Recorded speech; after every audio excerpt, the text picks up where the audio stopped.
বিশেষ করে মেয়েদের, তেমন আমাদের সমাজেরও খুব কাজে লাগবে। ঠিক আছে, তো সমাজকে এগিয়ে নিয়ে যেতে আমাদের নিজেদের ভালোর জন্য আমরা সেই বিষয়টা নিয়ে আলোচনা করব। তো আমরা যে বিষয়টা নিয়ে আজকে কথা বলবো, সেটা নিয়ে কথা বলতে গেলেই হয়তো আপনারা অনেকে চলে যাবেন, অনেকে লজ্জা বোধ করবেন, সেই বিষয়ে হয়তো অতটা কৌতূহলী হবেন না। কারণ আমরা আজকে কথা বলবো সেই বিষয়টা নিয়ে, যে বিষয়টা নিয়ে আমরা কথা বলতে চাই না, কিন্তু আমাদের সেই বিষয়টা নিয়ে অ্যাকচুয়ালি কথা বলা দরকার। তো আমরা কি বিষয় নিয়ে কথা বলবো, কেউ কি বুঝতে পারছেন? সবাই একটু ভালো করে শুনবেন। আমি আজকে মাসিক বা মাসিক চক্র নিয়ে কথা বলবো। ঠিক আছে, যেটা আমরা প্রতি মাসে প্রত্যেকটা মেয়ে সেটার সাথে সম্মুখীন হয়। আমরা এই বিষয় নিয়ে কথা বলতে গেলে সবাই ভাবি যে এটা নিয়ে কথা বলবো, এটা নিয়ে আবার কথা বলার কি আছে, আমরা এটাকে লুকিয়ে রাখতে চাই, সবার থেকে দূরে রাখতে চাই। কিন্তু এই বিষয়টা নিয়ে আমরা একে অপরের সাথে যত কথা বলবো, তত আমরা বিষয়টা নিয়ে জানতে পারবো এবং নিজেদের মধ্যে সচেতনতা তত বাড়বে। এই বিষয়টা আমাদের সবার জীবনেই খুবই গুরুত্বপূর্ণ। একটা ছোট মেয়ে যখন প্রথম মাসিক শুরু হয়, সে কিন্তু তার বাড়ির কাছ থেকে প্রথমে সেটা জানতে পারে যে বিষয়টা কি। কারণ প্রথমে যখন তার মাসিক হয়, সে কিন্তু তার বাড়ির লোক কাছ থেকে যখন জানতে পারে না বিষয়টা, তখন কিন্তু সে নিজের মধ্যে ভাবে যে এটা হঠাৎ করে কি হলো একটা মেয়ের জীবনে। কিন্তু যদি বাড়ির কাছ থেকে জানতে পারে, বাড়ির মা, জেঠিমা, দিদিরা যদি এই কথাগুলো বলে, তাহলে কিন্তু কি হবে, মেয়েটা ভরসা পাবে যে না, এটা আমাদের নিত্যদিনের জীবনের সাথে ঘটে চলবে, আর এটা আমাদের প্রতি মাসেই হবে। তো মাসিকটা এবারে কি আমরা সবাইকে জানি, অ্যাকচুয়ালি এটা কেন হয়, কেউ বলবেন? তুমি তো স্কুলে পড়ো, বলো। কোনো মানে এটা নিয়ে এখানে দ্বিধাবোধ করুন। যদি আমি বলি কার কার হৃৎপিণ্ড আছে, সবাইকে হাত তুলবে? তুলবে? কিন্তু যদি আমি এখানে বলি যে এখানে সবার কি মাসিক এখনো পর্যন্ত রয়েছে, তোমরা কিন্তু তখন কি করবে? মাথা নামিয়ে দেবে, একে অপরের সাথে একটু কথা বলবে। কিন্তু কেন এই জিনিসটা আমাদের বোঝা দরকার। আমাদের শরীরের মধ্যে কি হচ্ছে, হৃৎপিণ্ড কাজ করছে, ঠিক আছে, ফুসফুস কাজ করছে। সেরকমই মেয়েদের একটা অন্য একটা সিস্টেম, যেটা মানে প্রক্রিয়া হচ্ছে, সেটা হচ্ছে মাসিক। যেমন আমাদের হৃৎপিণ্ড কাজ করছে, ফুসফুস কাজ করছে, সেরকমই আমাদের মাসিক। তো ওই ঘটনাগুলোকে যখন আমরা সবাই বলছি সাধারণ ঘটনা, সেরকম আমরা মাসিকটাকেও সেভাবে কেন সাধারণভাবে নিতে পারি। একটা মাকে আমরা কতটা শ্রদ্ধা করি, কারণ কি এই জিনিসটার জন্য আমরা মাকে শ্রদ্ধা করি। কারণ আমরা সেই মেয়ে যারা হচ্ছে বাচ্চাদেরকে গর্ভে ধারণ করতে পারি, আর গর্ভে ধারণ করার একটাই আসল ইয়ে হচ্ছে মাসিক। তাহলে যেটার জন্য মাতৃত্ব একটা মানে গর্বের জিনিস, সেটাকে আমরা মাসিকটাকে কেন লজ্জা হিসেবে, মাতৃত্ব যদি আমাদের গর্বের জিনিস হয়, তাহলে আমাদের কাছে হচ্ছে মাসিকটাও গর্বের, সেটাকে আমরা লজ্জা হিসেবে নেব। রয়েছে সে জরায়ের ভেতরে একটা হচ্ছে পাতলা আবরণ রয়েছে ভেতরে। সেই পাতলা আবরণটা আবার কি হয় বলতো, প্রতি মাসে কিন্তু সেটা আবার হচ্ছে ছিঁড়ে বেরিয়ে আসে, আবার নতুন করে গজায়।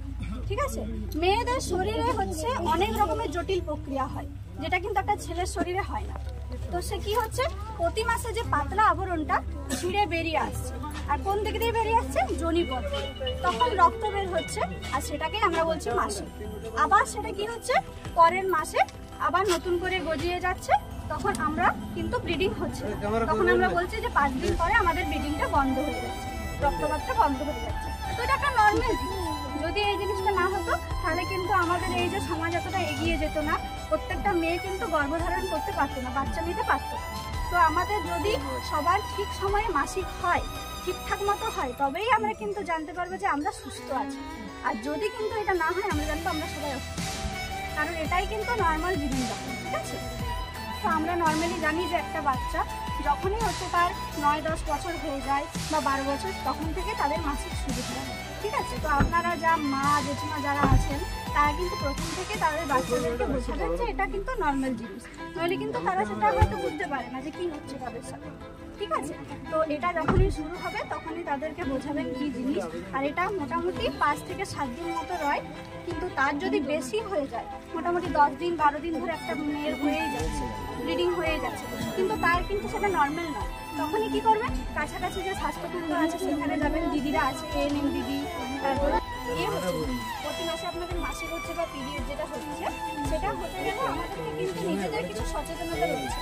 ঠিক আছে, কি সচেতনতা, এখানে কি সবাই প্যাড ব্যবহার করেন নাকি কাপড়ও ব্যবহার করেন? আচ্ছা, বলে দিচ্ছি দুটো থেকে।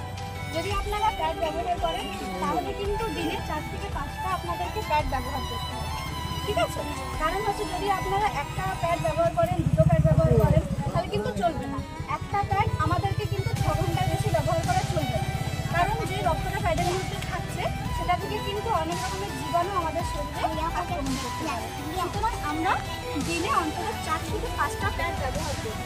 কিন্তু যদি কেউ কাপড় ব্যবহার করে থাকে, কাপড়টা হচ্ছে পরিষ্কার পরিচ্ছন্ন ব্যবহার করবে এবং কাপড়টাকে হচ্ছে যখন ধুবেন ধুয়ে হচ্ছে লুকিয়ে রাখবো। বাবা এটা দেখে নেবে কেউ, দিলে কী করলো ঘরের কোণে হচ্ছে মেলে দিতে হবে না। আপনাকে সূর্য শক্তি যেখানে হচ্ছে পড়বে, রোদ থাকবে, সেরকম জায়গাতে আপনাকে মেলতে হবে। কারণ হচ্ছে রোদেই একমাত্র জীবাণুকে আমরা ধ্বংস করতে পারি। সুতরাং হচ্ছে যখন কাপড় বা কিছু ব্যবহার করবেন সেটাকে ভালোভাবে শুকিয়ে নেবেন, ঠিক আছে? আর আমরা সবাই জানি, স্কুলে সবাই জেনেছো যে স্যাঁতসেঁতে ভেজা জায়গা থেকে কিন্তু জীবাণুর আক্রমণটা বেশি বাড়ে, ঠিক আছে?